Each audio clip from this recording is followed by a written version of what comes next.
5 World News.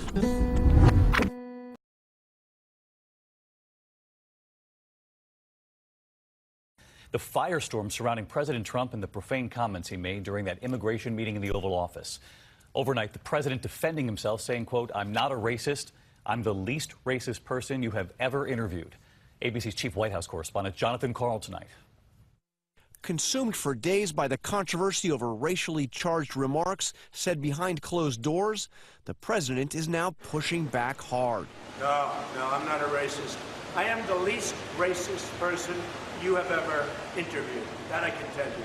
And he's now explicitly denying what several sources say he said in that meeting with members of Congress on Thursday, a vulgar slur aimed at African countries, and that he said he'd prefer immigrants from Norway. Did you see what various senators in the room said about my comments? They weren't made.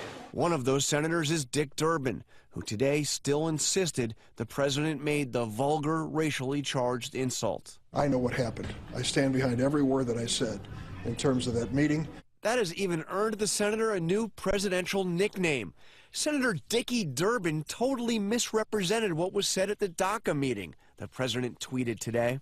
But two Republican senators at the meeting who 3 days ago said, quote, "We do not recall the president saying these comments specifically," are now denying the president made the offensive remarks. I didn't hear it, and I was sitting no further away from Donald Trump than Dick Durbin was. I'm telling you, he did not use that word. But what word? Now there's even something of a debate over how the profanity used by the president ended. My understanding from the meeting, he used a different but very closely related vulgarity.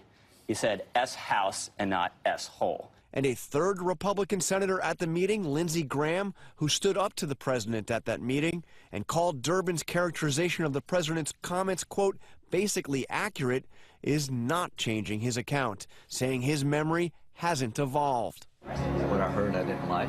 I will work with him and I will stand up to him.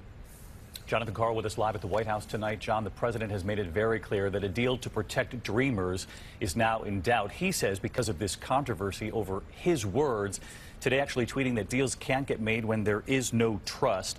So where does this all stand tonight? What are your sources now telling you? Well, David, with all the name calling, it does look grim, but I have talked to both Democrats and Republicans involved in these negotiations today who have told me that they still believe a deal can be worked out. Those talks begin and resume tomorrow. Another week begins at the White House, John.